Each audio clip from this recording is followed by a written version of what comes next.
15 years and not even a handshake. I'm Harvey Wilson, 51 years old, senior driver at Highvale Syndicate Freight out of Tulsa, Oklahoma. Been with them since they had just 3 trucks and a dream. Now they had 28 rigs, contracts with some of the biggest distributors in the Midwest, and a new operations manager who didn't know the first thing about loyalty.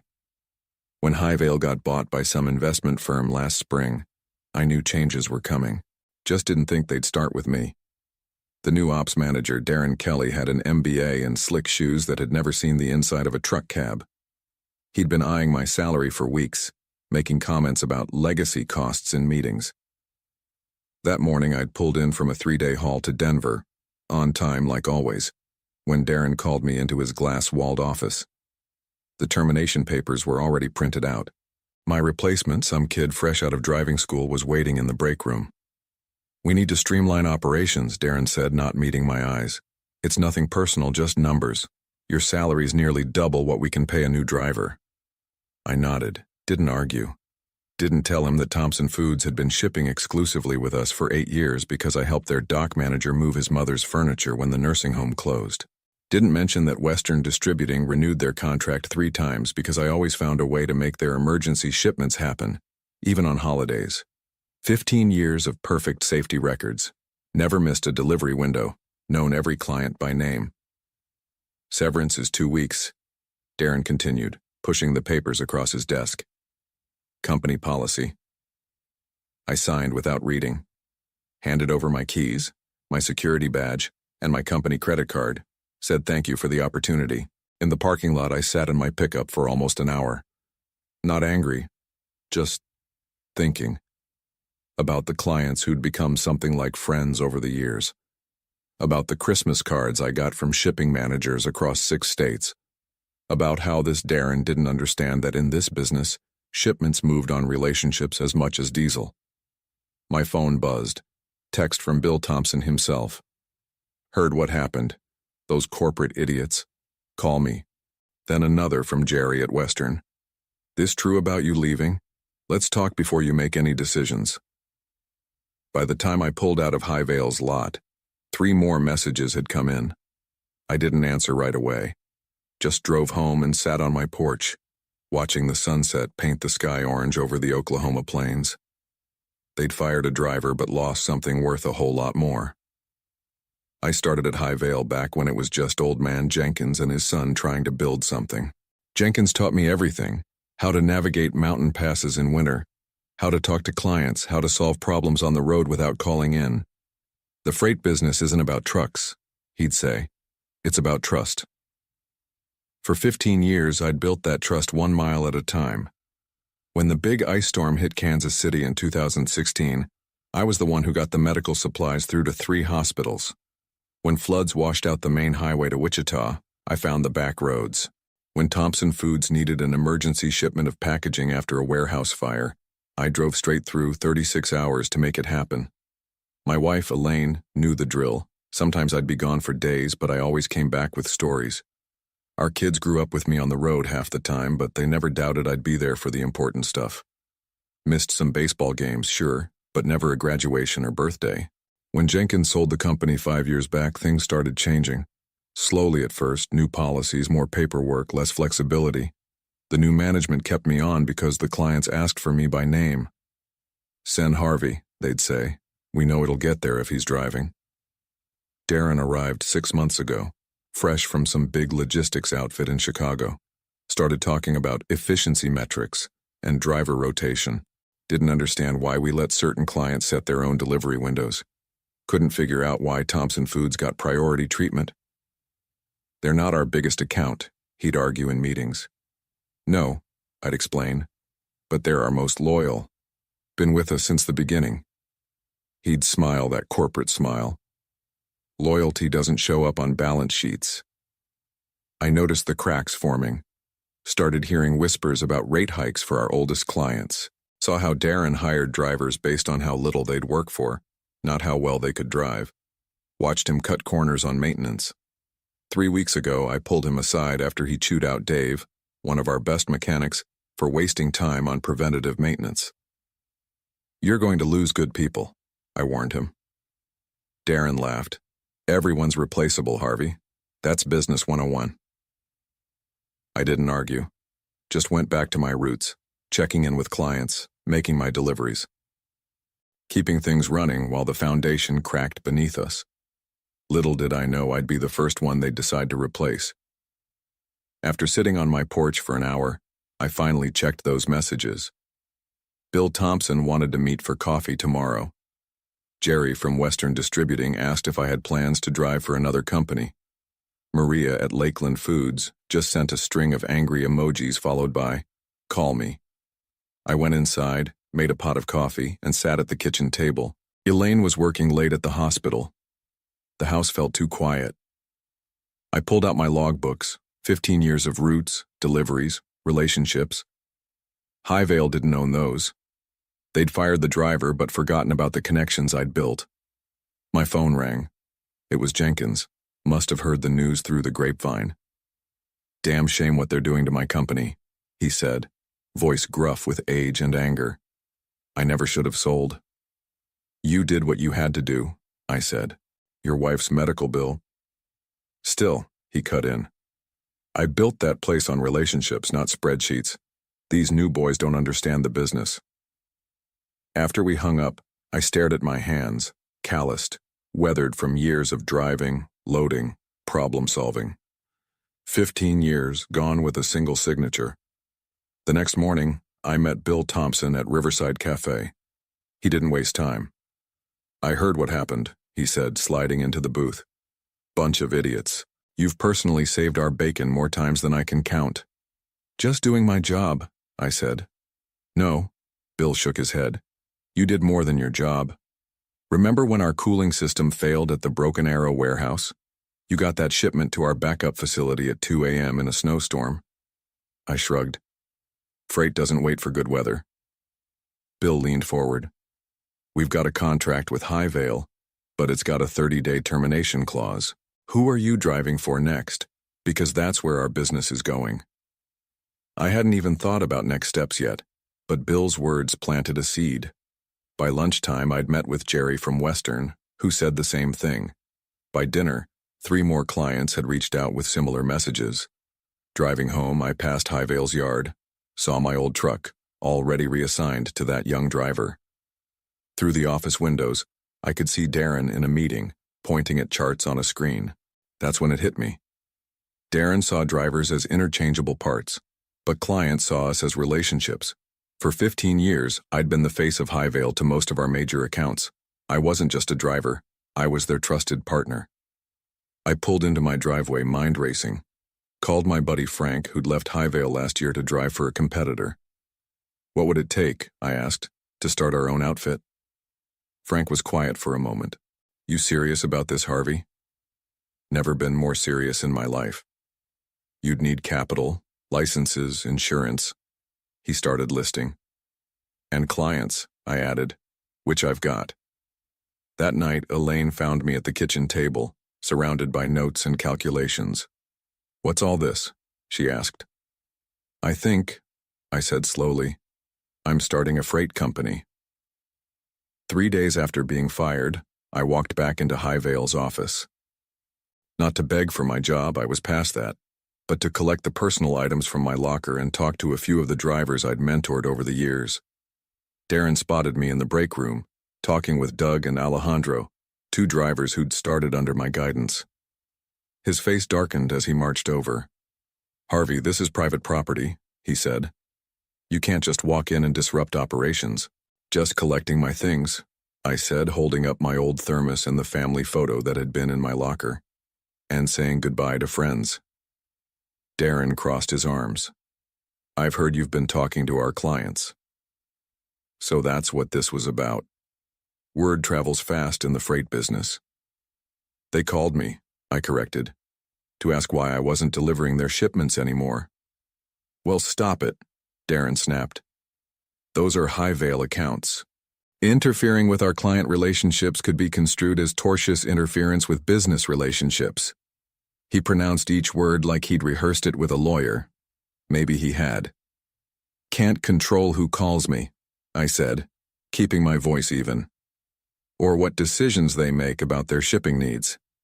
Darren stepped closer. Listen carefully, Harvey. You signed non-compete and non-solicitation agreements when you joined Highvale. If you try to poach our clients, we'll bury you in legal fees. I hadn't expected this, couldn't afford a legal battle. 15 years of loyalty, and now they were threatening to sue me for taking phone calls. Check those agreements, I said, remembering something important. They expired after 10 years. Jenkins made sure of that. Darren's face flushed. He clearly hadn't done his homework. Regardless, he recovered. This is your one warning. Stay away from our clients. I nodded, picked up my things, and walked out. In the parking lot, Doug and Alejandro caught up with me. He's running this place into the ground, Doug muttered. Cutting corners on maintenance, pushing drivers to break hours of service rules. 3 guys quit last week, Alejandro added. Replace them with rookies who'll work for peanuts. I'd suspected as much, but hearing it confirmed made my stomach tighten. Not just for the business implications, but for safety. Poorly maintained trucks and overworked drivers were a recipe for disaster. You two be careful, was all I said. Back home, I called Jenkins to ask about those agreements. He confirmed what I remembered. The non-compete and non-solicitation clauses had expired years ago. I never believed in tying people down forever, he explained. Good business is built on choice, not force. The next day, I got a certified letter from Highvale's lawyers anyway, threatening legal action if I continued soliciting their clients. Pure intimidation. They had no case, but they hoped I wouldn't know that, or couldn't afford to fight it. That same afternoon, Bill Thompson called. Highvale just tried to raise our rates by 15% with no explanation. He fumed. When I mentioned your name, their sales guy got all squirrely. One by one, similar calls came in. Highvale was scrambling to lock down clients using strong-arm tactics and sudden rate hikes. Classic desperation moves. That evening, Frank came over with pizza and beer. We sat on my back deck, hammering out a business plan. He'd already pulled together information on insurance, licensing requirements, and startup costs. The numbers were daunting but not impossible, especially if we started with just 2 or 3 trucks. We'd need a solid base of guaranteed contracts, Frank said, taking a swig of beer. I looked at my phone, which had been buzzing with client messages all day. I don't think that's going to be a problem. 1 week later, I was sitting in a small office I'd rented in an industrial park on the east side of Tulsa. Frank had tapped his 401k. I'd pulled money from savings, and together we'd secured financing for 2 trucks. Didn't seem like much compared to Highvale's fleet, but it was a start. We'd filed the paperwork to establish Wilson and Reynolds Freight LLC, applied for our DOT authority, got the insurance squared away, expensive, but our clean driving records helped. Even found a decent used truck that would be ready next week. What I hadn't expected was the call from Patty, Highvale's longtime dispatcher. Harvey, you got a minute? Her voice was hushed like she was hiding in a bathroom or storage closet. Always, Patty. What's going on? It's worse than you know, she said. After you left, Darren brought in some consultant who's been going through all the contracts, looking for ways to squeeze more money out of everyone. She paused, and I heard papers shuffling. But that's not the worst part. They're planning to shut down the Tulsa operation entirely in 6 months, move everything to Kansas City where they've got some tax incentive deal. Everyone here is getting laid off. They just don't know it yet. The news hit me like a physical blow. Highvale had been a Tulsa fixture for decades. 40-some families depended on those jobs. How sure are you about this? I asked. 100%. I saw the documents myself when I was filing. Darren left them on his desk, real careless. They've already started looking at warehouse space in Kansas City. After she hung up, I sat at my empty desk, staring at the wall. This wasn't just about me anymore. It was about all the people who'd be blindsided 6 months from now. Frank arrived with coffee and donuts, excited about the used Peterbilt he'd found at a good price. He stopped short when he saw my face. What happened? I told him what Patty had shared. His expression hardened as I spoke. So all this talk about efficiency and streamlining was just smoke, he said. They were planning to dump everyone anyway. Seems that way. Frank sat down, Coffee forgotten. We need to think bigger, Harvey. What do you mean? If they're shutting down in 6 months anyway, we should be planning to pick up as much of that business as possible. Not just a client here and there. All of it. He was right. This wasn't about getting back at Darren or even saving my own career anymore. It was about preserving what Jenkins had built. The relationships, the trust, the jobs. We spent the rest of the day revising our business plan, called our bank contact about financing for more trucks, researched warehouse space that could serve as a modest terminal. By evening, we had the outlines of something much more ambitious than our original 2-truck operation. The next morning, I called Jenkins and asked him to meet me for lunch. I laid out everything. What Patty had told me, what Frank and I were planning, the challenges we faced. The old man listened quietly, hands folded on the table. When I finished, he nodded once. "How much do you need?" he asked. "Sir?" "For startup capital. I've got some money set aside, was saving it for a fishing boat, but this seems more important." I hadn't expected this. "We couldn't ask you to." "You're not asking." Jenkins cut me off. "I'm offering. Those people at Highvale, most of them I hired myself, known their families for years. I'll be damned if I'll sit by while some corporate vultures scatter them to the wind." He pulled out his checkbook right there in the restaurant. "Let's build something right this time," he said. "Something that lasts." Over the next 2 weeks, Wilson, Reynolds, and Jenkins Freight took shape with startling speed. Jenkins' investment, combined with our own resources and a business loan, gave us enough capital to lease 5 trucks, secure a small terminal with a warehouse, and hire key personnel. We started with the essentials. Patty gave notice at Highvale and joined us as dispatcher. 2 experienced mechanics followed, sick of Highvale's corner cutting on maintenance. We hired 5 drivers, all veterans with stellar safety records who had either already left Highvale or were planning to. The trucks arrived, 3 Peterbilts and 2 Kenworths. Nothing fancy, but solid, reliable machines. We painted them midnight blue with silver trim, our new company logo on the doors. Each morning, I'd arrive at our modest terminal before dawn and feel a surge of pride seeing those trucks lined up, ready to roll. Meanwhile, Highvale was spiraling. After I left, 3 major clients had pulled their business, not to us, not yet, but to competitors. They'd cited service concerns, but really they were just waiting to see if our new operation could handle their needs. Word of the Kansas City move had leaked. Morale at Highvale was rock bottom. Drivers were jumping ship weekly. Deliveries were being missed. Darren was in full panic mode, slashing rates to keep clients while cutting corners everywhere else. We moved carefully, building our infrastructure before taking on too much business. Jenkins insisted on doing things right. Proper training, thorough maintenance protocols, fair pay scales. "The money will follow if we focus on quality," he kept saying. By the 3rd week, we were ready to approach clients directly. I started with Thompson Foods, my longest relationship. Bill Thompson met me in his office, examined our rate sheets, insurance certificates, and driver qualifications, asked tough questions about capacity and contingency plans. "This all looks solid, Harvey," he said finally. "But Highvale just dropped their rates below yours. They're desperate to keep us." "They can't sustain those rates," I replied, "and they can't match our service, plus there's something you should know." I told him about the Kansas City move. Bill's face darkened. "So all their promises about local service and quick response times will be impossible to keep once they relocate." Bill nodded slowly. "We'll need to phase this transition carefully. Can't afford any supply chain disruptions." "We've got a plan for that," I assured him, outlining our gradual implementation strategy. By the end of the meeting, we had a handshake deal. Thompson Foods would move 20% of their shipping to us immediately, with the rest transitioning over 60 days. Similar conversations played out with Western Distributing, Lakeland Foods, and 6 other major clients.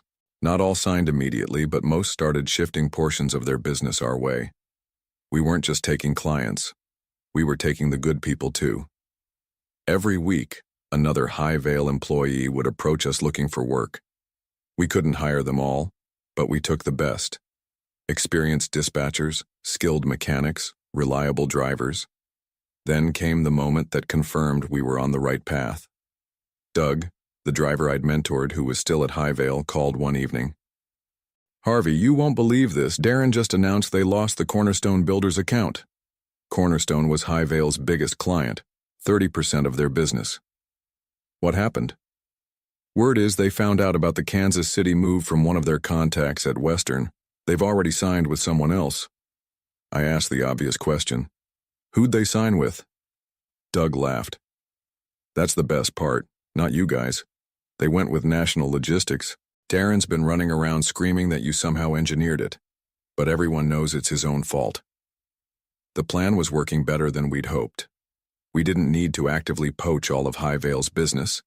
The company was imploding on its own. 2 months after being fired, I was back behind the wheel, delivering a critical shipment to Thompson Foods. Their main production line had suffered a breakdown, and they needed replacement parts by morning, just like old times. Except now the truck I drove had my name on the door. As I backed up to Thompson's loading dock at 4 a.m., Bill himself was waiting, despite the early hour. "You're a lifesaver, Harvey," he said as I handed him the manifest. "Our production manager says we can be back online within 2 hours now." I helped unload, then joined Bill in his office for coffee. He seemed distracted, checking his phone repeatedly. "Everything okay?" I asked. "Just waiting for confirmation on something," he said, pouring more coffee. "Should be any minute now." His phone buzzed. He read the message, then smiled. "It's official. As of this morning, we've terminated our contract with Highvale. You're now handling 100% of our freight." I knew this was coming. We'd been gradually taking on more of their business, but hearing it formalized still felt momentous. "Appreciate your trust," I said simply. "Trust is why you got it," Bill replied. "But you should know you're not the only one. Western Distributing cut ties with them yesterday. Lakeland Foods the day before. From what I hear, Highvale has lost 80% of their Tulsa business in the last 6 weeks." On the drive back to our terminal, I passed Highvale's yard. The lot was half empty. A for lease sign had appeared on the fence. Through the office window, I could see Darren on the phone, gesturing frantically. I didn't feel the satisfaction I'd expected. Just a quiet sense that things were working out as they should. We hadn't stolen anything. We'd simply built something better, something based on the values that had always mattered in this business. Back at our terminal, Jenkins met me in the break room. "Have you heard?" he asked. "About Highvale losing most of their clients?" "Yeah." Jenkins shook his head. "More than that. They're declaring bankruptcy, effective immediately." 6 months after being fired from Highvale, I stood in the yard of Wilson, Reynolds, and Jenkins Freight, watching our fleet, now 15 trucks strong, head out for the day's deliveries. Our small terminal had expanded to include a proper warehouse and maintenance facility. We employed 32 people, most of them former Highvale workers. Highvale Syndicate Freight no longer existed. After the bankruptcy, their assets had been liquidated, their contracts scattered to various competitors. We'd acquired 3 of their trucks at auction, good machines that had been poorly maintained. Our mechanics had spent weeks getting them back into proper shape. Darren had left town. Last I heard, he'd taken a position with a logistics firm in Phoenix. The investment group that had bought Highvale from Jenkins had written off the entire venture as a loss. Jenkins joined me in the yard, leaning on his cane. At 73, he wasn't actively managing day-to-day operations, but he came by most mornings to have coffee with the drivers and share his wisdom. "Never thought I'd be back in the freight business," he mused, watching a Peterbilt pull out loaded with industrial equipment bound for Kansas City. "Having regrets?" I asked. He laughed. "Hell no. Best decision I've made in years." We walked back inside where Patty was coordinating the day's routes. Frank was reviewing maintenance schedules with our lead mechanic. The place hummed with purposeful activity. "You know what makes this work?" Jenkins said, pouring himself another cup of coffee. "It's not the trucks or the contracts or even the capital. It's the people." He wasn't wrong. We'd built something valuable because we valued the right things. That afternoon, I took a rare day off. Drove out to the lake with Elaine, Sat on the dock with fishing poles, not really caring if we caught anything. Happy? She asked simply. I considered the question, watching the sun glint off the water. Yeah, I said. I am. Sometimes the long haul isn't about the miles. It's about the journey back to what matters.